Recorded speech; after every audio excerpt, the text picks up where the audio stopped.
The two ancient Celtic nations of Brittany and Cornwall tie many similarities both on land and from the ocean. Having spent countless hours in the water, exploring their epic coastlines with my surfboard, developed a strong connection to their shared sea. Although the two nations are separated by controlled borders, different languages and time zones, they're just 150 miles apart at their closest point, and their rich historical bond only makes it feel nearer.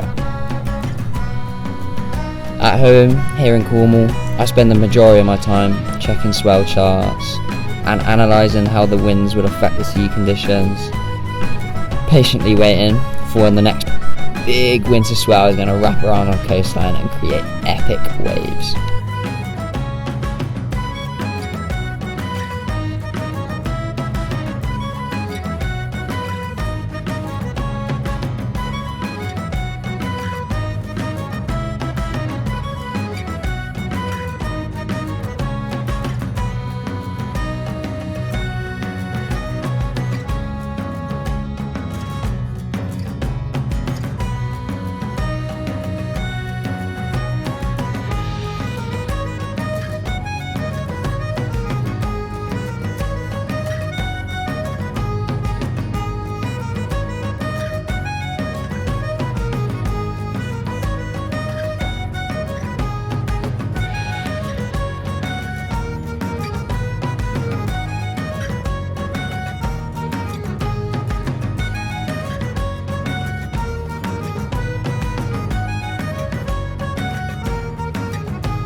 Many millenniums ago, the Celtic Druids stood up stones in different patterns and formations all over Cornwall, and stand they still do.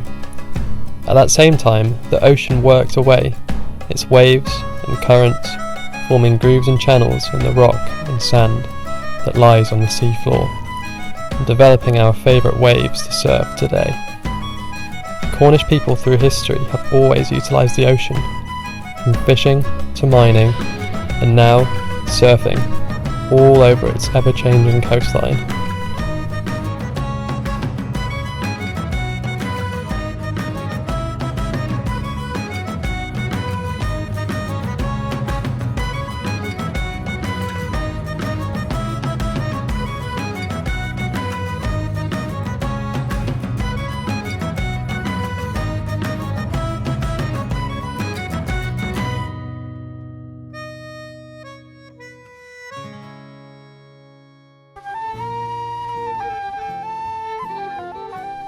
Upon disembarking the ferry, there are a few noticeable changes to the environment.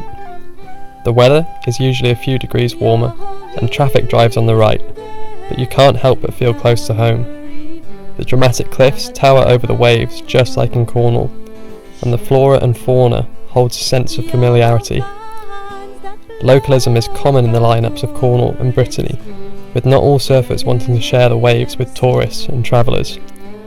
As surfers with common interests, we need to make sure that we remember our historical bonds in and out of the water, and show each other respect amongst the waves.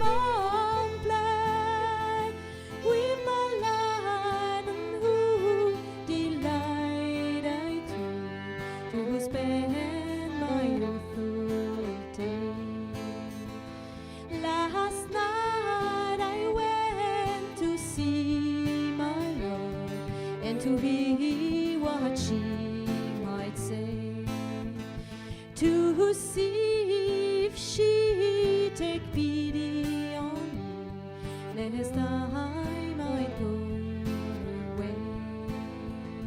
She sang, I love an Irish lad, and he was. Whilst travelling through the region of Brittany by road, one is constantly reminded of the nation's rich history. Ancient menhirs and monoliths are dotted all over the landscape, almost mirroring that of Cornwall. The further west one travels, the denser the population of these stone landmarks that protrude from the ground. We still don't fully understand the purpose of the standing stones, but they stand as a permanent reminder of the people who stood here before us. Sailing over the sea of Maine. Or perhaps he's gone with some other one. You may never see him again. Well, if my Irish lad is loved, he's the one I do adore.